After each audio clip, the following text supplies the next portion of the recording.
and welcome to the show brought to you by the YAFC. My name is Everett, and uh, for those of you that are new to the show, I can't believe this is our fifth episode tonight. But those of you that are new to the show and to the YAFC, known as the Youth Advocates for Change, it is a project supported by the Raise Center, which is a project of SPAN, which is a parent center out of New Jersey. And the YAFC is a group of young adults from across the United States who are focused on promoting the youth voice and supporting parent centers to do their job to the best of their ability when they're supporting youth in the area of high school transition, helping young adults with disabilities move from high school to adult life, whether that be to a job, to college, or just to live more independently. And I'm really, really excited tonight because we're going to be talking about something that is near and dear to my heart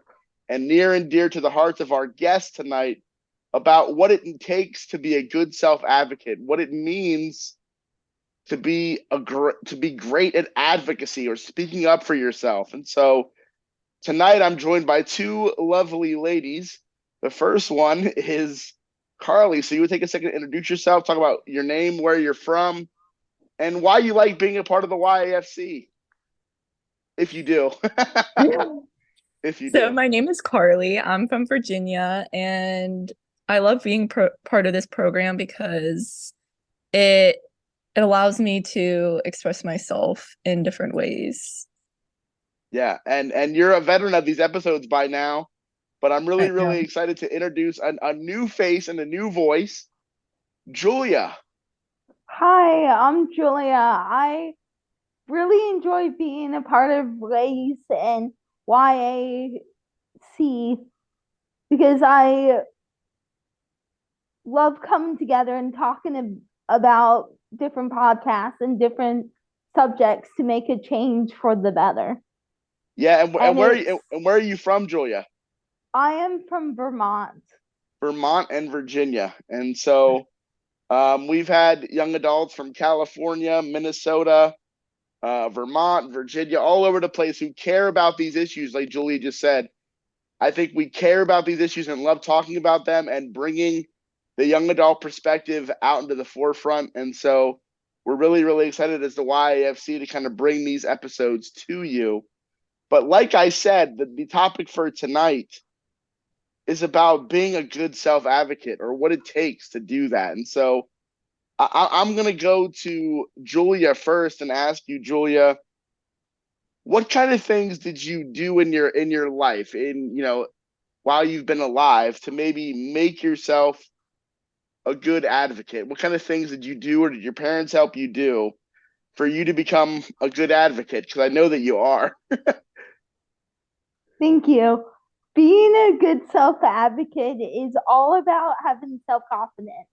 You first need to know about yourself and need to ask yourself questions. Like what kind of questions, Julia? Right. Sorry. You need to ask yourself questions about what are the things that I need help with? Yeah, like How to understand your supports. Yes, that's what I was just getting at. Know Okay, your supports, know what you need, know how you what help you need to be supported, and know what you need to be successful. that is really great. And Carly, I know that in a past episode about the power of telling your personal story, you mentioned some things that maybe your mom maybe made you do, Oh yeah. or things that helped you to become a good self advocate. I don't know if you want to talk more about that here. Yeah. So I've definitely my parents have definitely pushed me a lot over the years, and it's really helped me to be able to speak up for myself, and being involved in certain like advocacy programs and going to like Capitol Hill and stuff and advocating for certain things is definitely not something I would have thought of 10 years ago. Sure, sure. I think though what you both are mentioning though, Julie just said you have to know yourself and what you need to be successful, right? So to me, that requires some level of research or at least an understanding of who you are as a person, right? And that support can come from your parents, right? Where your mom's like, hey, Carl, you're gonna do this thing that you may not really understand why you're doing it, but we're gonna have you do this.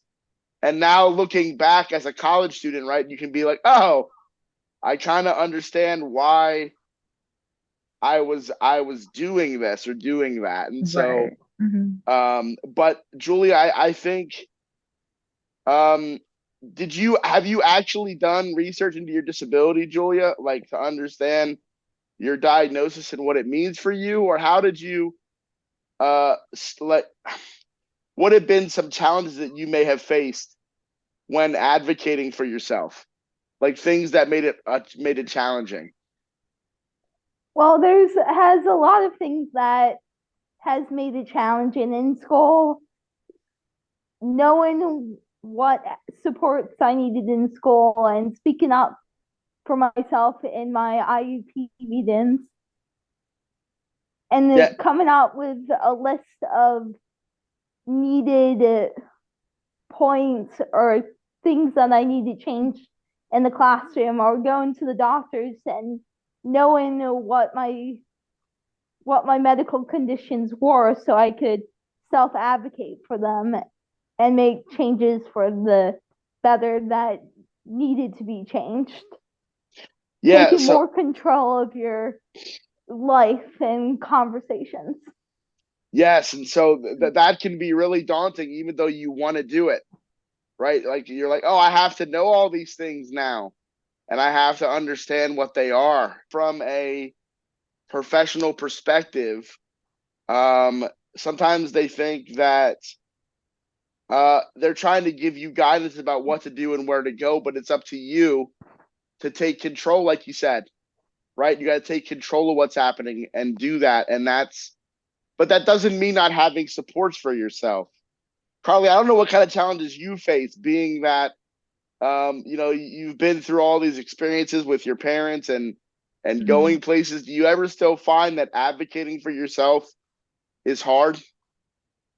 Yes, definitely in certain situations, like if I'm around people that I'm not as comfortable with, or if I have to speak in front of like so many people or stuff like that. But with practice and lots of patience, it's definitely gotten a lot better over the years, just from my parents pushing me to order things on my own. And college has definitely helped because I've been on my own some, and also being able to work part-time at a job is definitely nice. Yeah, yeah. So having some experiences, like outside, just doing things on your own and just trying them is a way to become a great advocate. And I think, Julia, I know this we didn't put this on air, but I you're at your parents' house right now, dog sitting, right? You're responsible for for your family dog right now. I just wanted to add, knowing your story is great, being a self advocate and knowing how to take charge of a conversation, and Sure. how do you and knowing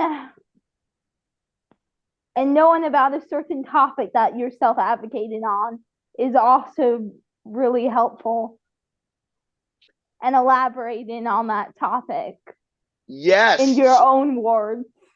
Yes. So you can be a great self advocate.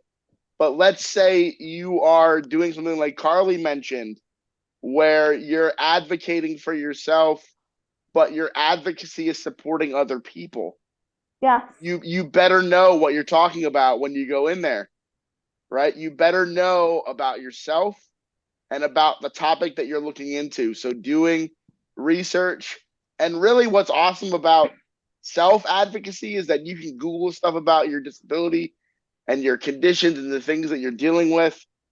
But if you're doing research into like accessibility or about job things or about care for things, you really want to learn from people and do research and understand. That was a great point, Julia. So let me ask though, and that kind of speaks to like what did you do to overcome some of the things, is that you just kind of like put yourself out there and do your research. But one of my bigger questions that I think we've asked during every podcast, and I'll go to Carly first. Like, what advice would you give parents trying to help their child to become a good self advocate? What kind of advice would you say? Hey, mom and dad, or hey, guardian, this is how you can help your young adult become a better advocate. Yes, I would just say like to get involved with different programs and really push your child or yourself to just gain that confidence, because once you do something, it will pay off in the end. Because years ago I wouldn't have thought that I would be able to like go to college or whatever, but definitely having support from other family members and having support even from like my past schools and friends and stuff has definitely helped me grow as a Yeah. person. What for you, Carly, made college possible in your head? What was like, when did you realize I can go to college and do that? I When? think just being able to like gain independence by doing things around the house and being able to be responsible with certain things. But also being able to like ask for help and advocate for myself was definitely a big one. Yeah. And I think one of the things that was really really big for me as a person now, who I guess is an adult ally supporting youth in expressing their voice, is that I think what I've learned and what my mom and I learned was that you had to get on the same page about the plan that you have, right? If Carly's plan is to go to college and there's a pathway to do that, let's figure it out, right? It can't be Carly's parents' plan. It has to be our plan. And I think what happened to my mom, who was a job coach for 35 years, worried about my independence, taught me all these things. She had a plan for where I should go. And then when I wanted to change direction, she was like, well, you need to figure that out. And she realized quickly that she should have been communicating with me more about what the plan was or what I wanted to do. And I think she wanted me to focus on just being a young adult and having fun. But I think part of fun for us as people with disabilities is having ownership of our own decisions. And what Julie said is like taking control, right? And so I'll ask you this, Julia: have you ever had a situation where you've had to kind of like tell your parents this is what I'm doing, and they've kind of had to like deal with that? This is Julia's taking control now, or Oh advocating yes, for you. many times. I would say for parents, how to help your kids being a good self advocate would be supportive, be there for your children, encourage them to go out of their comfort zones. And one, going out to different functions. Don't be a helicopter parent. Wow.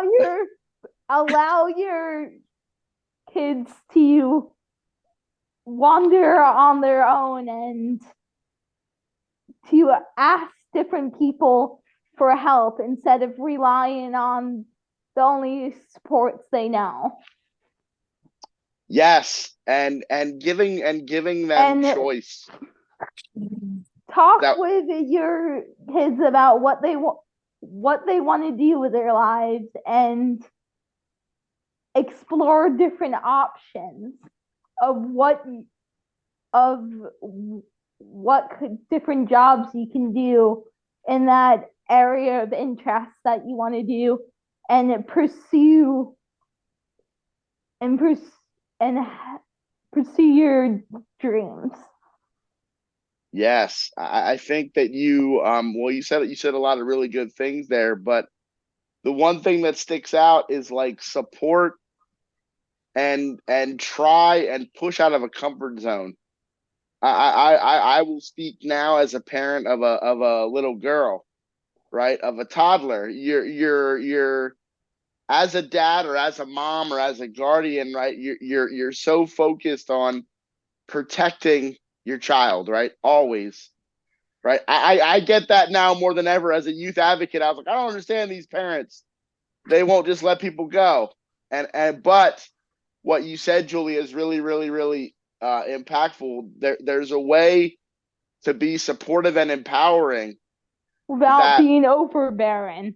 yes, and your desire to protect is natural, right? But what I tell parents is that you're actually doing a disservice by not letting someone go out of their comfort zone, right?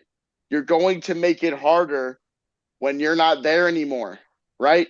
There will be a time when the parents aren't going to be there for their child because they physically can't be, or they won't be here anymore, right? And so pushing someone out of their comfort zone, letting them try things or giving them choices and then living with those choices is a really, really big thing. And that leads to a question that I have for Carly as we kind of wrap this up, other advice. And so, Carly, I'm sure that not everything has gone. So, have you ever failed before? Oh, of course. Right. Right. And so, how have you dealt with failing with your parents when there was a plan and maybe it didn't work as well? Like, how did that go? Um, Honestly, I feel like over the years I've been able to kind of come up with a different plan, and kind of just like communicate different things to make sure that this plan will actually work, or next time maybe I need to try like a different way of approaching things. But for the most part, I feel like when things don't work out, we don't give up, and I just try to deal with it and try new things. And in a way, you're saying that failure is a learning experience. Yeah, because if And you don't fail, you're not human. So yeah, I think I'm going to put that on the episode notes. If you don't fail, you're not. I'm going to put, don't be a helicopter parent. Allow people to come out of their comfort zone, like Julie said. Then I'm going to put, oh, now I just lost what you said. What did you? Everybody's going to fail. You're human, right? Yeah, everybody fails, and I think for parents, and again, this has only come to light for me, like in the last couple of years having a toddler. It's like when there's problem, it's like, oh my goodness, what's going to happen? And the reality is that failure just happens naturally, right? That's what it is. right. And you have to choose to learn from it and make new plans and new ways of doing things. I think, Julia, what I wanted to ask you to wrap up, though, was, do you have any last bits of advice for a young adult that might be listening or a parent that might be listening? Yeah. Don't be afraid to speak up for your needs. All it takes to be a good self-advocate is to speak up for your needs. If you're not comfortable speaking in a new group, you can always practice in front of a mirror and practice with a group of friends that you trust. But being a good self-advocate also means being uncomfortable. One, speaking about your needs or speaking about different topics. It's all about pushing yourself and just having a good self-confidence and you also have to learn not be respectful, but you also have to learn not really to care about what other people are going to say, but to go ahead and express yourself. Mm-hmm. And no, everyone's not going to agree with you. Yeah, and I think you hear Carly and me kind of going, yes, and Carly's like shaking her head because it is so important. And the last thing I'll say as we thank you, Julia, for saying that as we wrap up. I think that it's so important to allow yourself to take baby steps too. So if you're a parent who's like new to this whole idea, take baby steps, provide choices, and help your son or daughter understand themselves, what their disability is, what their needs might be, and what supports help them get there. So those are the basic tenets. But again, don't be a helicopter parent and don't be afraid to fail because we're all humans. And thank you all for listening. We will be doing more episodes. I can't wait for that. And you can now find these episodes on the Raise website. So if you go to raisecenter.org, you can actually search podcast and you will find these episodes that are on all kinds of different topics. And it's all from the youth perspective. So thank you to Julia and Carly tonight.